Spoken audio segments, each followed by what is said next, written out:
입니다. 말라기 2장 1절부터 9절 말씀 보겠습니다.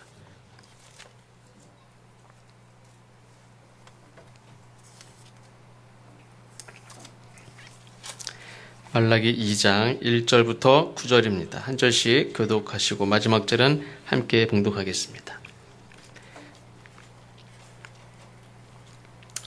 너희 제사장들아, 이제 너희에게 이같이 명령하노라.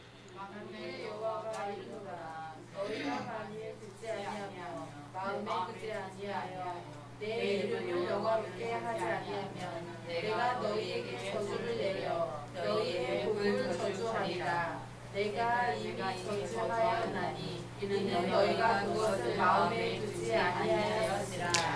보라, 내가 너희의 자손을 꾸짖을 것이요 똥 곧 너희 절기의 희생의 똥을 너희 얼굴에 바를 것이라. 너희가 그것과 함께 제하여 버림을 당하리라.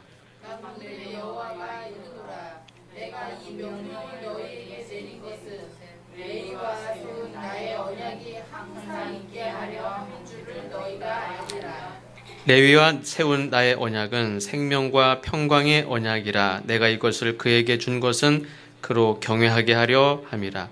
그가 나를 경외하고 내 이름을 두려워하였으며 그의 입에는 진리의 법이 있었고 그의 입술에는 명령이 없었으며 그가 평안과 정직함으로 나와 동행하며 많은 사람을 돌이켜 죄악에서 떠나게 하였느니라. 제사장의 입술은 지식을 지켜야 하겠고 사람들은 그의 입에서 율법을 구하게 되어야 할 것이니 제사장은 만군의 여호와의 사자가 됨이거늘. 너희로 이에서 떠나 많은 사람을 율법에 거스르게 하는도다. 나 만군의 여호와가 이르니 너희가 내 언약을 깨뜨렸느니라. 같이 읽겠습니다.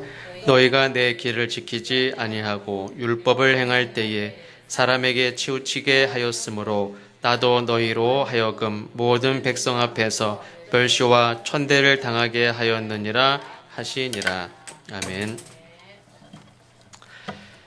어느 고등학교 여학생이 있었는데 그 부모님은 딸이 중학교 입학할 때부터 고등학교 졸업할 때까지, 그때가 고등학교 한 2학년쯤 됐는데 그때까지 학원을 보냈습니다. 물론 한 달도 빠짐없이 그 비싼 학원비만큼은 마련해서 꼬박꼬박 학원에 등록을 시켰습니다.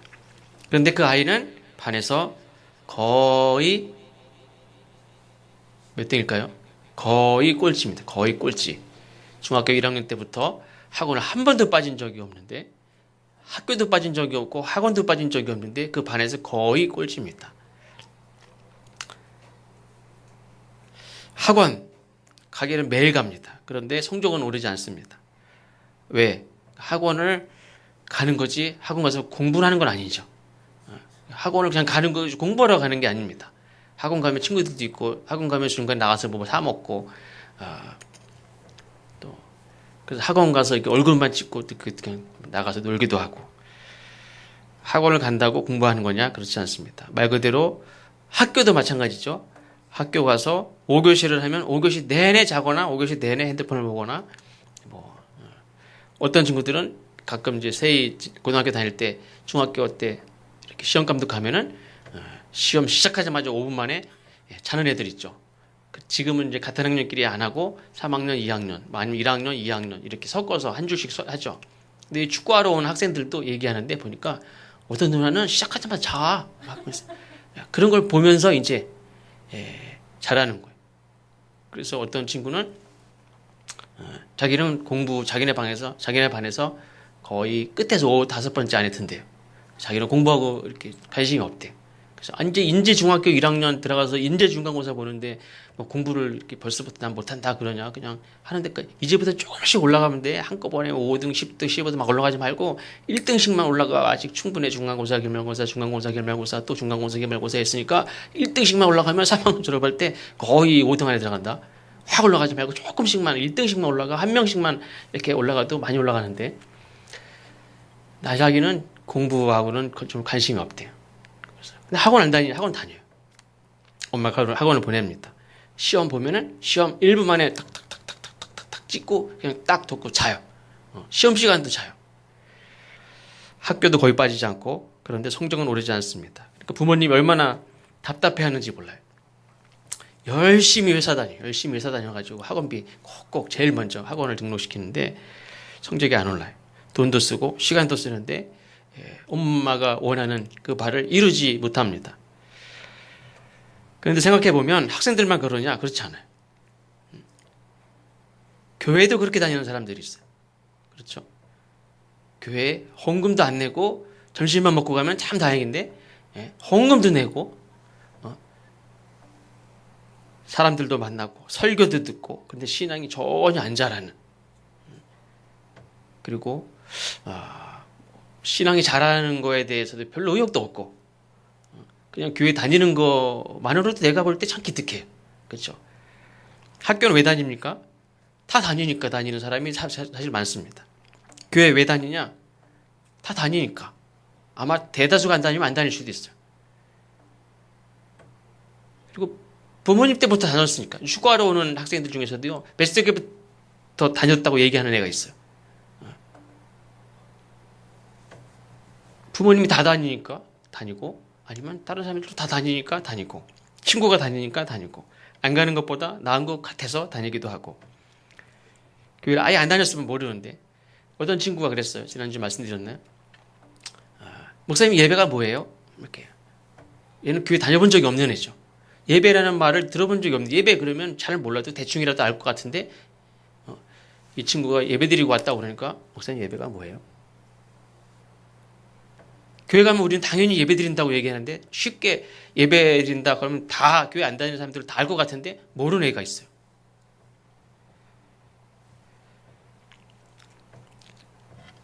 교회 안 다녔으면 모르는데 늘 교회 다니던 사람이 교회 안 다니면 교회 안 갔다가 무슨 일 생기면은 무슨 일 생길까 봐 안 다니는 사람도 있고. 근데 그게 아니죠. 신앙생활에는 분명히 하나님이 나를 부르시고 그분이 나를 사랑하시고 또 하나님이 이루고자 하신 선한 뜻을 우리와 같이 공감하기를 원하시고 그래서 나에게도 어떤 거룩한 미션을 맡기셨다 하는 그런 사명감을 가지고 신앙생활을 해야 되는 줄로 믿습니다. 오늘 말씀은 하나님께서 당신의 거룩한 일을 위해서 구별한 레위인 또 그 제사장들에게 맡기신 일이 있습니다. 맡기신 사명. 그 사명을 마음에 두라. 왜 마음에 두지 않았느냐? 그걸 왜 잊어버렸느냐? 왜 그거를 기억하지 않느냐? 그걸 왜 약속을 깨냐? 이렇게 감당해라. 이렇게 하는 말씀입니다. 물론 이제 구약의 레위인이 오늘날의 그리스도인들은 아닙니다. 구약의 제사장이 꼭 오늘의 목회자들을 의미하지는 않지만 예수님을 본 적도 없고 예수님에게 부름받은 적도 없고 택함받은 적도 없고 제자가 된 적도 없는 사도 바울이 자기 자신을 소개할 때 항상 주의 사도다 이렇게 소개합니다. 갈라디아서 1장에 보면 하나님 아버지로 말미암아 사도된 바울은 이렇게 말합니다. 마찬가지로 그리스도인들은 어떤 그리스도인이냐? 주님께서 나를 그의 제자로 부르셨다라고 그런 소명이 있는 사람. 그게 이 시대의 그리스도인인 줄로 믿습니다.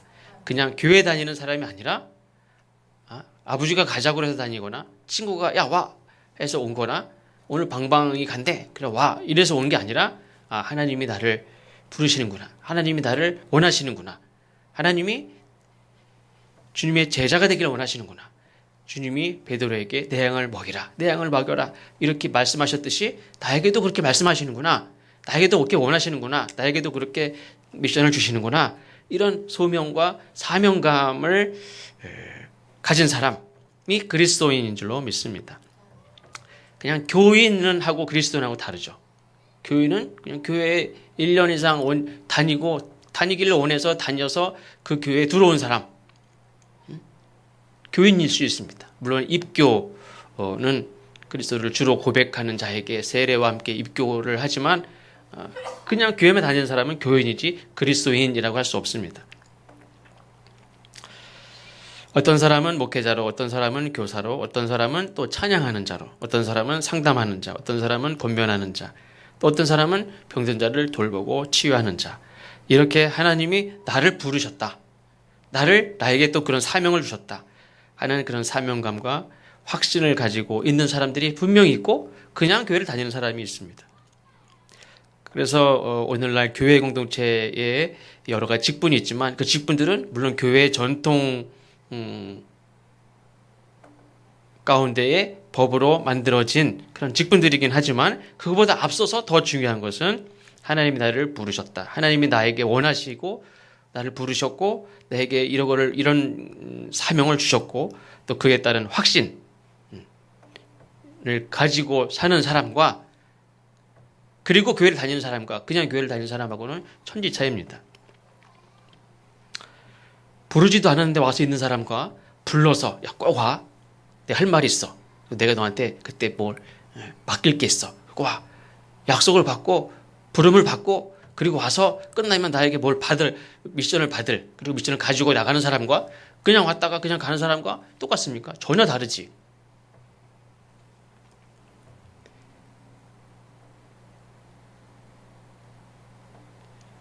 이번 그 러시아 월드컵 축구 대회가 있어요. 근데 여기에서 몇 명이죠? 20 몇 명인가요? 이렇게 국가대표를 이렇게 뽑습니다. 그 중에서 게임에 스웨덴전에 멕시코전에 또 어디죠? 독일전에 나가서 게임을 하는 사람과 대기하는 사람과는 전혀 다릅니다. 또 내일 독일전에 나가서 또 뛰어. 그 미션을 받은 사람과 그냥 오늘 잘하면 나갈 수도 있고 나가지 않을 수도 있고 그렇게 후보로 옷 입고 이렇게 있는 사람과는 전혀 다릅니다. 물론 자격 자체를 받은 것도 참 귀하지만 오늘 넌 나가서 뛰어서 코치들이 감독들이 막 이렇게 선수 교체 나갈 때 뭐라 그럽니까? 너 나가서 저쪽 하고 저 일로 오라고 그러고 넌 여기 가서 뛰고 넌 여기 가서 어떤 거를 해. 어떤 기회를 넌 만들고 넌 이때 기회를 만들어서 넌 이 골을 넣어야 돼. 그래서 그거 들여보냅니다. 그 미션을 받은 사람과 저기 벤치에서 계속 앉아있는 똑같이 국가대표인데 앉아있는 사람과 똑같습니까? 전혀 다르지. 그리스도인들은 하나님이 부르시고 감독이 나를 딱 정했어요. 넌 국가대표 불렀어. 너 이번에 한번 뛰자. 부른 사람과 그리고 미션을 줘서 너 지금 나가서 10분밖에 안 남았어. 너한테 달려있어. 너 나가서 이렇게 해. 그 사람과 똑같습니까? 다르죠. 그리스도인들은 하나님이 부르시고 우리에게 그냥 부르신 것만 아니라 그냥 사랑받는 이렇게 품에 안는 사람들만이 아니라 미션을 받은 사람들인 줄로 믿습니다. 하나님 정말 얼마 남지 않은 이 시간에 하나님이 이루고자 하시는 일들을 야 네가 좀 해라. 우리에게 부르심을 받은 사람이지만 우리는 세상을 향해서 너 나가. 우리를 보냄을 받은 사람. 보냄을 받았다는 건 뭔가 있는 거예요. 사명이 있고 어떤 미션을 이루어야 되는 사명이 있는 사람이죠. 우리가 만약에 어떤 선한 일을 착한 일을 할 때도 빌립보서 말씀 보면 사도 바울이 이렇게 말했습니다. 너희 안에서 착한 일을 시작하신 이가 내가 뭔가를 할 때도 그거를 하도록 하신 사람이 누구예요? 하신 분이 하나님이라는 말이에요. 베드로 사도도 당시 그리스도인들에게 이렇게 말했습니다. 너희는 택하신 족속이요 왕 같은 제사장들이요 거룩한 나라요. 그의 소유된 백성이다. 옛날에는 레위인이 그중에 또 구별된 제사장이 하나님이 특별히 해야 될 일들을 맡은 사람들이지만 사도 바울 시대의 그리스도인들은 물론 그 당시 소수죠. 소수기 때문만이 아니라 그리스도인들은 어떤 마음이 있어야 되냐. 하나님이 나를 택하셨다. 나는 왕 같은 제사장이다. 그냥 제사장이 아니라 왕 같은 하나님이 기름 부어 세운 자는 왕, 제사장들이 있지 않습니까? 근데 왕, 제사장인데 제사장이 왕 같은 제사장이라는 거예요. 거룩한 나라요. 내가 거룩한 나라입니까? 나 혼자인데? 무슨 나같이 부족하고 나 한 사람이 무슨 거룩한 나라입니까? 나같이 부족한 사람이. 근데 하나님은 너는 거룩한 나라예요. 하나님이 너에게 거룩한 위대한 귀한 일들을 너에게 맡기셨고 너에게 달려있어. 이렇게 하나님이 너에게 이 민족의 운명이 너에게 달려있어. 아브라함도 마찬가지야. 너를 통하여 여러 민족에게 복을 나누어주는 그 역할을 네가 감당해. 가능하게 하는 건 하나님의 말씀을 따라. 어디로 갈지 모르지만 그냥 그때 하나 아는 건 있는데 그게 뭐냐면 하나님의 말씀을 따라 가는 거. 그래서 그런 의미에서 하나님께서 부르시고 구별하시고 세우신 레위인 그리고 제사장 들에게 하셨던 말씀이 오늘 말라기 2장 1절부터 9절 말씀입니다. 그래서 너에게 언약과 생명으로 맺은 그 말씀, 그리고 다른 모든 사람들에게 해도 좋고 안 해도 좋은 게 아니라 너희에게 구별한, 너희에게 맡겨준 그 사명, 그걸 마음에 왜 두지 않고 그걸 잃어버리고 그걸 버리고 복을 저주로 만드느냐, 그걸 기억하라. 그 마음에 둬라. 그 사명을 잃어버리지 말아라 하는 말씀이 말라기 2장 말씀입니다. 사람은 그 자체로 귀한 존재죠. 하나님이 귀하다고 여기셨으니까. 내가 나를 귀하게 여긴 것보다도 하나님이 나를 귀하게, 하나님 저 사람을 귀하게, 천하보다 귀하게 여기시니까 이거는 뭐 논쟁의 거리가 아닙니다. 하나님이 귀하게 여기시니까. 근데 그 사람을 더욱 귀한 존재가 되게 하는 것이 무엇이냐? 그것은 바로 맡겨진 일이 있느냐 하는 거예요. 하나님께서 원하시는, 하나님께서 맡기신 일이 있느냐. 아까도 말씀드린 대로 그냥 월드컵 국가대표 축구 선수의 자격을 얻는 것과 감독이 너에게 미션을 줘서 그 미션을 받은 사람과는 천지차이에요. 하나님의 자녀고 하나님의 백성이고 구원받은 백성이고 얼마나 귀합니까? 그런데 그 사람들 중에서도 하나님이 어떤 미션을 줘서 이 시대에 세월을 아껴라. 내 양을 먹여라. 예수님이 직접 찾아가서 내 양을 먹여라. 내 양을 먹여라. 내 양을 먹여. 그리고 승천하시고. 그렇게 하나님이 말씀하셔서 그 명령을 받은 사람과 그냥 구원받고 자격을 얻은 사람과 똑같습니까? 다 다르죠. 모두가 왕의 신하지만 어떤 신하는 마패를 이렇게 지급받아서 왕의 특별한 임무를 수행하기 위해서 왕궁에서 사는 게 아니라 왕궁을 떠나는, 필요하다면 이렇게 위장을 내서라도 세상으로 들어가는 그런 사람이 있어요. 그 다음에 똑같습니까? 똑같은 신하들 다 같은 신하가 아니에요. 모두가 왕의 신하지만 어떤 신하는 왕의 비밀스러운 친서를 가지고 타국으로 건너가서 어떤 왕을 만나거나 어떤 신하를 만나서 그 뜻을 전달하는 사신이죠, 사신. 어떤 신하는 어명이요 하면서 왕이 쓴 친서 그 두루마리를 딱 들고 어명이요 하고 그걸 전달하는 사람이 있어요. 그 어떤 그 드라마를 보니까 외국 그 일본 군인들이 막 놀려요. 저 사람들은 이렇게 쓴 그 두루마리에다 이렇게 쓴 그 뭐라고 그러죠? 그 문서 앞에도 절을 해. 저놈들이 이상한 놈들이야. 저거는 좀 무슨 저게 사람이야? 사람도 아니죠. 왕이 내린 그 글을 쓴 문석이지만 우리나라 사람들은 그 문서 앞에도 이렇게 엎드려서 절을 하고 그걸 받았어요. 이걸 전달하는 신하는 계급으로 아주 높지 않아도 전달하는 신하지만 그 전달할 때 그 받는 사람이 그 앞에 절을 했어요. 사람한테 절하는 게 아니라 물론 그 왕의 명령 앞에 절을 하면서 그걸 받았어요. 근데 외국 사람들은 일본 군인들이 저 이상한 놈들이야, 미친 이상한 바보들 아니야? 그 문서 앞에다 절을 해. 근데 그걸 보면 사실은 하나님, 우리가 성경이 그냥 성경이 아니라 하나님의 말씀 앞에 우리가 어떤 교회들은 다 일어서는 교회도 있죠. 성경 봉독할 때 다 일어서서 성경이 말씀이 낭독될 때 하나님의 말씀으로 다 일어나서 듣는 그런 교회도 있어요. 교회 전통 중에 하나가 성경을 낭독하는 거예요. 말씀은 그 세워진 자를 통해서 이렇게 설교가 선포가 되기도 하지만 그 전에 원래 하나님의 말씀이 이렇게 낭독될 때 하나님이 말씀하시는 것으로 듣고 다 그 순간을 굉장히 중요하게 여기는, 그래서 다 일어나서 그 말씀을 듣고 아멘 하고 그리고 그 다음 하나님의 말씀을 이렇게 풀어 설명할 때 듣는 그런 경우도 있습니다. 모든 사람이 왕의 군사이지만 어떤 순간도 왕의 곁을 떠나지 않고 왕을 지키는 호위무사도 있어요. 똑같이 칼을 들고 왕을 위해서 싸웠지만, 나라를 위해서 싸웠지만 다 똑같은 군사가 아니죠. 우리가 무엇보다 하나님의 거룩한 일을 감당하려면 오늘 말씀을 통해서 잠깐 살펴보겠습니다. 하나님을 경외하는 마음을 가져야 되는 줄로 믿습니다. 레위인을 세운 것은, 제사장을 세운 것은 하나님을 경외하게 하기 위함이다 그랬습니다. 자기들만이 아니라 온 백성이 하나님을 두려워하고 하나님을 섬기고 하나님을 예배하고 하나님을 경외하게 하기 위해서. 하나님을 경외한다는 건 하나님과의 관계가 바르게 되는 거죠. 왕이 내린 문서 앞에 절을 하면서 그거를 귀하게 받는 거는 왕을 귀하게 여기고 왕을 하늘같이 여기고 왕의 명령을 하늘같이 여기는 사람들은 절을 해. 근데 그걸 우습게 여기는 사람은 왜 저기 문서 앞에 절을 해? 바본가? 이렇게 말하죠.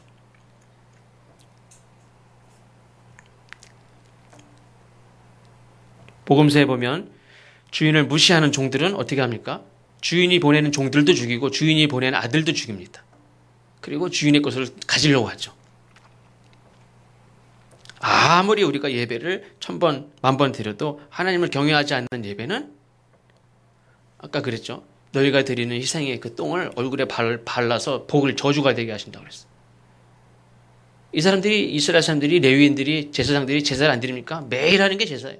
근데 하나님이 분노하고 계신, 너희 마음속에는 하나님이 맡기신, 정말 하나님이 이루고자 하시는 맡기신 그 사명 마음이 없어요. 근데 제사는 매일 해요. 그냥 맨날 불 떼고 태우고 뭐 드리고 합니다.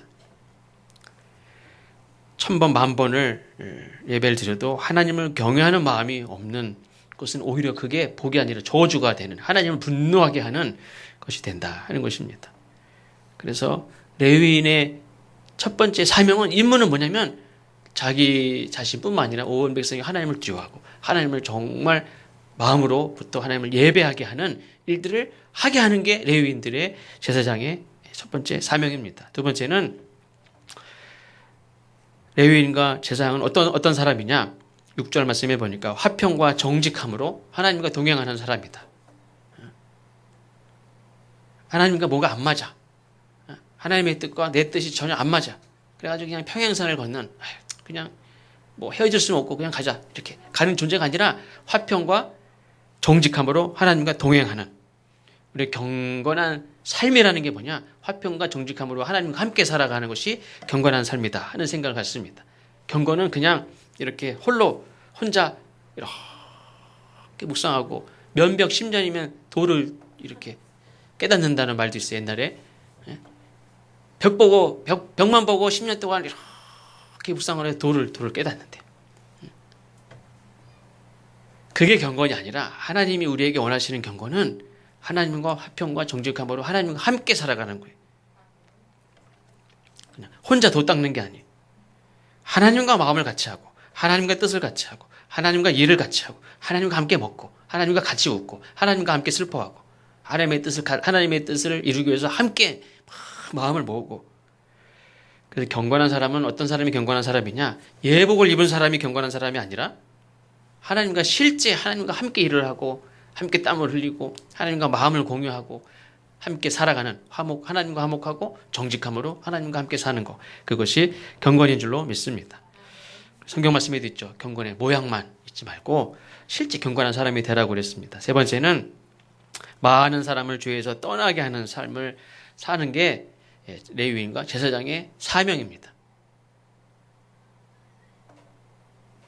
제사 드리는 거 굉장히 중요해요. 제사를 집례하는 거 굉장히 중요해요. 그걸 하는 게 왜 목적이 뭐라고 그랬죠? 모든 사람을 다 하나님을 경외하게 하기 위한 거지. 나는 예배 사회만 본다. 와서 예배 드릴 사람 드리고 말씀 바로 안에 방에서 떠들든지 말든지, 뭐 밥할 사람 밥하고 화장실 가서 화장실 가고, 뭐 안 나오는 사람 뭐 어쩔 수 없이 나는 내일 한다. 나는 예배 진행하고 끝났어. 안 오고 참석하고 안 참석하고는 다 지네들 마음이고 지 팔자지. 내가 어떻게 하겠어? 다 맨날 오라고 하겠어요? 알아서 하는 거지. 나는 내일만 할 거야. 그게 아니라는 거죠. 많은 사람을 죄에서 떠나게 하는 게 목적이에요. 그게 사명이에요. 예배도 예배를 통해서 하나님을 두려워하고 하나님을 예배하고 또 세상에 나가서 많은 사람을 죄에서 떠나게 하는, 그러니까 그냥 성전 안에서 예배만 집례만 하는 게 제사장과 레위인과 그리스도인들이 예배 순서를 맡은 자들이 하는 게 아니라 우리의 근본적인 우리의 삶의 목적은 많은 사람을 죄에서 떠나게 하는 일들을 감당해야 될 줄로 믿습니다. 또 한 가지는 그 레위인과 제사장의 삶에는 늘 무엇이 있어야 되느냐? 하나님의 말씀이 있어야 되죠. 하나님의 말씀에 자기를 희생하고 하나님의 말씀에 자기를 복종하고 하나님의 말씀을 끝까지 지켜서 그 뜻을 이루는 사람. 그리고 그 입에는 진리의 법이 있고 그 입술에는 불의함이 없어야 되고. 그래서 그냥 자기 생각에 옳은 대로 하는 게 아니라 자기 속에는 옳은 대로 하는 게 아니라 그 누구의 말보다 하나님의 말씀에 충성하는 이런 거 볼 땐 말 그대로 진짜 옛날에 그 사극에서 나올 때 왕에게 나에게는 두 왕이 있을 수 없다. 그리고 왕이 한번 딱 내린 말씀은 그거를 이루기 위해서 그냥 목숨을 버리는 그런 사실 그런 마음이 필요해. 내 입술로 왕이 하신 말씀에 대해서 내가 해석을 하거나 덧붙이거나 빼거나 사실은 이거 거잖아. 적당히 알아서 생각해. 이렇게 말을 하는 게 제사장의 임무가 아니죠. 제사장 그렇게 하면 큰일 나죠. 아니, 왕이 한번 내린 명령에 내가 이렇게 적당히 희석시켜서 야 적당히 들어. 이게 충성스러운 신합니까? 아니지. 한 말도 빼면 안 되고 한 말도 쓸데없는 말 더해도 안 되죠. 있는 그대로 목에 칼이 들어와도 그걸 지키게 하는 게 제사장이죠. 나는 누구의 사자인가? 나는 누구의 말에 복종하는가? 누구의 말에 충성하느냐? 오직 나는 내 맘대로 하는 사람이 있고 어떤 사람은 오직 나는 주님의 말씀에만. 나도 내게 아니에요. 나를 쳐서 복종시켜서 예수님에게 복종시키고 하나님의 말씀에 복종하게 하는 그 사람이 바로 그리스도인이고 이 시대의 왕 같은 제사장인 줄로 믿습니다. 출애굽기 4장에 보면 근데 이 사명을 어떤 측면에서는 감동이 되면 하고 감동이 안 되면 안 하고가 아니라 의지를 가지고 그거를 잡아야 되는 게 필요합니다. 사명은 의지를 가지고 출애굽기 4장에 보면 하나님께서 당신의 백성들을 애굽에서 데리고 가나안 땅으로 가라 하는 사명을 모세에게 주십니다. 근데 그 모세가 처음에 안 받습니다. 왜? 가당치도 않은 얘기. 수많은 왕들도 이집트의 이 파라오에게 왕에게 반기를 들어서 자기 백성들을 데리고 나가서 독립한 나라가 없어요. 아니 힘도 없는 노인네에게 나를 따르는 사람들이 뭐 몇십 명도 안 돼. 그냥 집안 식구들밖에 없어요. 그런데 수십만의 정예 군사를 나한테 줘서 한번 싸워봐. 이렇게 하는 것도 아니에요. 어떻게 합니까?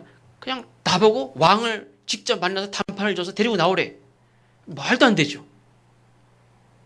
백성들이 따라 나옵니까? 그 이집트의 왕이 그래? 그러면서 백성들을 내줍니까? 모세도 그렇죠. 저 백성들을 내가 가서 가자고 그러면 네가 누군데 나를 데리고 우리 보고 가자고 그러냐? 그냥 보라고 얘기합니까? 그렇죠. 말도 안 돼요.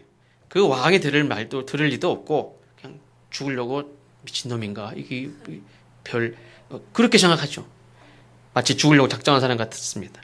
그런데 200만이나 되는 남자만 200만, 거의 600만이 되는 이 백성들을 독립시키는 그리고 또 가나안 땅까지 데려가서 나라를 세우는 그 일을 그 자체는 얼마나 멋지고 놀라운 일입니까? 이렇게 귀한 사명이 어디 있습니까? 근데 모세는 거절을 해요. 왜? 가능하지가 않아요. 그때 하나님께서 모세에게 하신 말씀이 내 손에 들고 있는 지팡이를 땅에 던져라 그랬어요. 이집트 왕을 만나라는 건 못 만나도 지팡이를 던지라는 건 던지죠. 던지라는데 그걸 못 던질 거 어디 있어?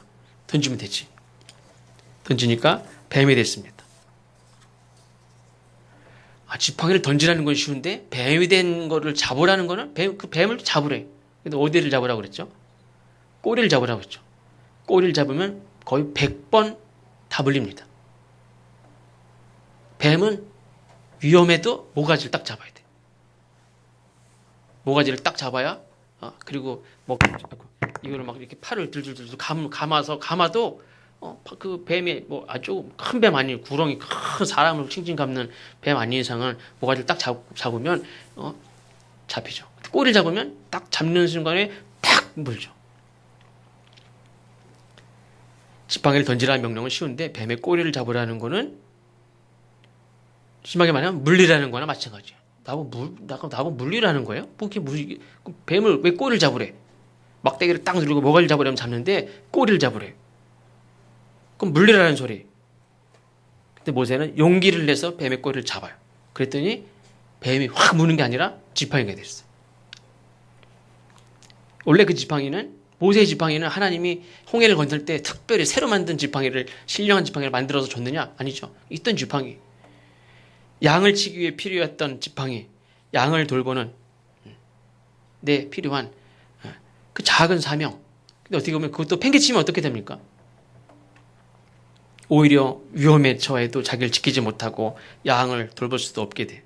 근데 위험하지만 사명을 잡는 게 쉬운 게 아니에요. 그러나 이거는 하나님이 어떤 은유적으로 그거를 이렇게 하신 거죠. 어떤 때는 선지자를 통해서 막 옷을 벗고 어떤 때는 이렇게 막 뒹굴르라고 하는 적도 있고 뭐 쇼를 하게 하신 적도 있어요. 그게 하나님이 어떤 뜻을 가지고 계시다. 이거를 표현하는 말이 아니라 그거를 쇼를 통해서 하나님 그 뜻을 이렇게 보여주는 그런 행동도 하게 했어요. 창피하게 나보고 그거를 왜 하라고 합니까? 근데 하래요. 길바닥에서 그것도 하래. 그걸 하는 적도 있어서 선지자들이. 이것도 하나 마찬가지. 지팡이를 뱀을 꼬리를 잡아라. 이게 뭐냐면 내가 너에게 맡겨주는 일은 물론 위험할 수 있어요. 그렇죠? 백성들을 데리고 나간 수많은 전쟁을 해야 되고 죽을 각오도 해야 되고 목말라도 그냥 버텨야 되고 많은 백성들이 돌로 쳐 죽이려고도 해 나를. 그 모든 과정을 견뎌야 되고 참아야 되고 그럼에도 불구하고 그거를 잡아야 돼. 하나님이 주신 사명을 받아야 돼. 그거를 내가 어떻게 보면 사명은 그냥 옛날 우리나라 무슨 굿하는 그 여자들 남자들 같이 그냥 오늘 신내리는 거 받듯이 그게 아니에요. 사명은 어떻게 보면 사명은 내가 결단해서 잡아야 돼. 내가 이거 잡으면 물려 죽는데 이거 잡으면 난 죽을 수도 있어요. 근데 그거를 잡아야 돼. 그래서 하나님께서 다윗도 마찬가지죠. 새로운 능력을 주셔서 골리앗을 이기게 하신 것이 아니라 단 한 가지 재주. 물맷돌 돌려 던지는 거. 이거는 다윗이 잘했어요. 그 재주로 골리앗을 이기게 했어요. 물론 그 당시 물맷돌을 던져서 싸우는 부대가 따로 있었어요. 모든 남자들은 이 당시에는 사사시대는 그냥 농사 짓다가 무슨 전쟁 나면 다 나가서 싸우는 시대죠. 왕이 이렇게 상주에서 왕궁이 있는 시대가 아니고 그냥 무슨 일이 전쟁 났다 그러면은 사사들이 갑자기 나타나가지고 보이지도 않던 사사들이 갑자기 내가 사사래. 하나님의 소명을 받고 나 일어나서 다 모여. 12지파에게 막 편지를 다 보내가지고 다 모여. 그러면 막 수십만 명씩 다 모여. 100만 명이 모여가지고 막 전쟁을 해. 그때 다윗이 어떤 재주가 있었냐면 물맷돌 던지는 재주가 있었던 거예요. 만약에 무슨 부대에 편성이 된다면 물맷돌 부대에 편성이 되겠죠. 그거 하나로 골리앗을 이겼어요. 하나님께서 모세가 늘 가지고 다니며 양을 치던 그 지팡이 그거 던져버리지 말고 끝까지 잡고 이제는 양이 아니라 백성들 돌보는 백성들을 이끌고 가나안 땅으로 들어가는 그런 상징 사명의 상징인 지팡이로 삼아라 그걸 붙잡아라 이렇게 말씀하신 거죠. 그래서 모세가 용기를 내서 결단해서 이제 양을 치는 지팡이가 아니라 지금까지 이걸로 양을 치고 늑대들을 물리치고 그랬을지 모르지만 이제는 이 지팡이가 백성들을 돌보고 백성들을 가나안 땅으로 인도하는 지팡이. 그래서 하나님이 이 지팡이 자체가 무슨 검같이 신령한 능력을 주신 건 아니지만 상징적인 거죠. 하나님이 지팡이 다시는 내팽개치지 마. 탁 잡아. 그리고 이 지팡이로 홍해를 가르면 내려치면 홍해가 갈라지고 바위를 치면 백성들을 먹이는 물이 나오게 하고 이거 내팽개치지 마라. 이걸 붙잡게 했습니다. 그래서 그 결단을 이렇게 잡았을 때 결단을 이렇게 했을 때 결단을 붙잡았을 때 하나님이 사명을 주신 걸 붙잡았을 때 그때 그 지팡이로 그 사명을 가지고 뭔가를 하려고 할 때 하나님 능력을 주셨어요. 그 사명을 가지고 막 하려고 할 때 홍해도 갈라주시고 그리고 능력도 주신 거지 하나님 다 해주시고 가라고 하시지 않죠. 사명을 붙잡고 그 사명을 가지고 살려고 할 때 하나님이 도우시는 줄로 믿습니다. 그러니까 사명을 감당할 수 있는 능력은 사명을 감당하겠다고 결단한 사람에게 주시는 거예요. 사진 한 장만 보겠습니다. 우리가 얼마 전에 우리 태국에 그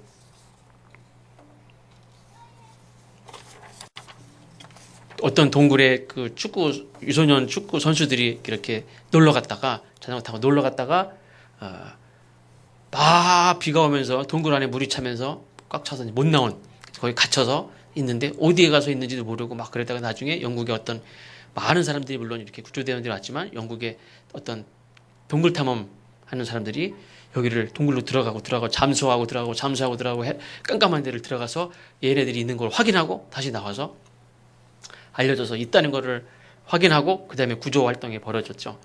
그래서 구조된, 그 얘기 들어보니까 이 후레쉬 하나도 계속 켜고 있지 않았대요. 후레쉬도 이 배터리를 아끼기 위해서 다 끄고 있어. 그리고 계속 버티는 거예요. 그리고 또 배고파요 그러면은 그 종유석 한 번 비춰주고 껐대. 또 배고파요 도저히 못 가잖아요. 또 후레쉬 한 번 켜서 이렇게 보여주고 같이 이렇게 우리가 있다 하는 거 보여주고 또 끄고 그러면서 버텼대.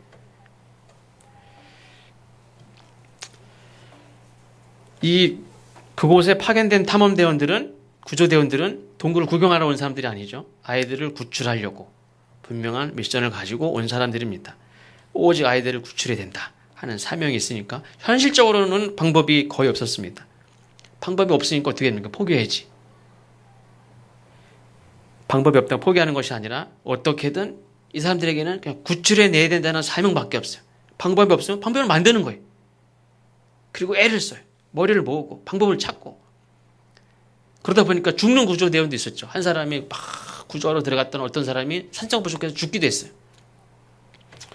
근데 결국에는 모두 구해냈습니다. 그 유소년 축구 선수들과 함께 있었던 코치, 다 애들이고 나 어른 한 명이죠. 이분이 맨 처음에는 이렇게 코치가 제일 먼저 나왔다. 그래서 세월호 선장이 제일 먼저 탈출한 것 같이 어떻게 코치가 제일 먼저 나왔어? 그래가지고 막 욕을 하고 막 그런 적이 있어요. 근데 잘못된 기사였죠. 알고 봤더니 안 나왔어요. 근데 누가 그랬다더라. 그러니까 그걸 계속 이렇게 인용해가지고 계속 하다 보니까 막 별의별 얘기까지 다 나왔어요. 나중에 보니까 제일 마지막에 나왔어요. 똑같이 동굴에 갇힌 사람들인데 나도 똑같이 동굴에 갇힌 사람들이죠. 죽게 된다면 나도 똑같이 그냥 죽는 사람이에요. 나이가 무슨 상관이지. 나도 어차피 죽는데. 그런데 이 코치는 절대 죽어서는 안 되는 사명이 있어요. 이게 뭐냐면 아이들을 살리는 거예요. 살리지 못할 수도 있어요, 물론. 근데 언제인지는 자기도 몰라요. 내가 어떻게 합니까? 언제 올지. 내가 약속할 수 있어요? 없지. 구조대원이 올 때까지 언제인지 물론 모르지만 끝까지 아이들의 건강을 지켜내고 심리적으로 아이들을 안정시키고 그 아이들을 살려내는 사명. 누가 시켰습니까? 아이들을 살려서 나오면 돈을 더 준다고 누가 얘기했습니까? 없어요. 사명은 본인 스스로 하나님이 주신 마음을 주셨는데 그거를 스스로 살펴서 그걸 결정하는 거예요. 동굴 속에 갇힌 아이들을 찾아야 한다는 구조대원들의 사명도 있죠. 함께 갇혀있는 아이들을 지켜야 한다는, 다 못 지켜서 나는 지켜야 돼. 코치의 사명. 그러니까 본인과 함께 아이들을 살린 것은 저 아이들을 살려야 한다는 느낌, 그 책임감, 그에 따른 사명감이 있기 때문인 줄로 믿습니다. 우리가 살아야 한다는 그런 간절한 열망, 이게 사람을 살게 한다고 생각하죠. 난 살아야 돼. 난 살아야 돼. 이걸 살게 하는 경우도 있어요. 근데 나는 살아야 돼 하는 내가 살고자 하는 그런 간절한 염원이 어떤 때는 남을 죽이기도 해요. 쟤를 죽여야 내가 사니까 어떤 때 그런 일들이 굉장히 많아요. 정말 한계에 이르면 저 사람을 죽여야 내가 살지. 더 버티지. 그 사람이 내가 살고자 하는 마음이 많을수록 사실은 참 안타깝게도 많은 사람을 죽여요. 사람을 살게 한 건요, 이 코치도 살고 아이들 살았는데 이 사람들을 살게 한 건요, 살고자 하는 열망에 살게 한 게 아니에요. 내가 아닌 저 아이들을 살려야 되겠다는 사명이, 그런 책임감이 자기도 살고 이 아이들을 살린 거지, 나는 살아야 돼. 그냥 단지 살겠다는 염원이 자기를 살린 게 아니에요. 신앙생활도 그렇습니다. 한 사람 한 사람이 귀하지만 사명에 있는 사람이 더 귀한 사람인 줄로 믿습니다. 죄에서 사람들을 이렇게 이끌어내겠다는 그런 사명이 있는 사람이 훨씬 더 귀한 사람이에요. 다 귀하지만 한 아이라도 내게 맡겨진 아이를 잘 지켜내고 잘 가르쳐서 주님의 뜻을 지켜 행하는 자로 세우겠다고 하는 사명을 가진 사람이면 그 사람은 저 동굴에 있는 아이들을 내가 죽어도 마지막까지 내가 죽어도 이 아이들은 살려내겠다고 하는, 그래서 살려냈던 그런 코치와 같이 귀한 사람인 줄로 믿습니다. 그래서 하나님의 선한 뜻을 이루며 살겠다는 사명감이 중요한데, 그래서 능력보다 중요한 것이 사명이. 우리에게 하나님 은사를 주셨는데 은사보다 중요한 게 사명이. 사람의 능력은 사실 거의 비슷해요. 40대 후반에 저하고 달리기를 하면요, 다 거기가 거의 비슷해요. 조금 더 이렇게 또 빠른 사람도 있고 저보다 훨씬 늦은 사람도 있고. 왜 그래? 이렇게 못 달려. 그런 사람도 있지만 사람의 능력은 다 비슷해요. 정말 귀한 일들을 하는 것은 능력이 아니라 사명으로 하는 거예요. 하나님의 일들도 하나님 주신 능력, 하나님 주시는 은사, 하나님 주신 제조, 하나님 주시는 어떤 돈, 그걸로 하는 게 아니라 사명에 있는 사람이 결국엔 일을 다 이룬다, 그런 말이에요. 사명을 잃어버리면 그 사람의 능력, 그 사람의 모든 것이 아무것도 아니에요, 사실은. 오히려 아까워요. 아유, 내가 괜히 졌다.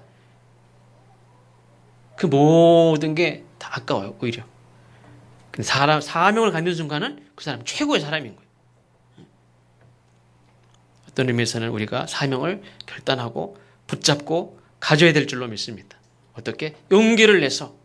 우리 여름성경학교 주제가 용기, 레벨 업,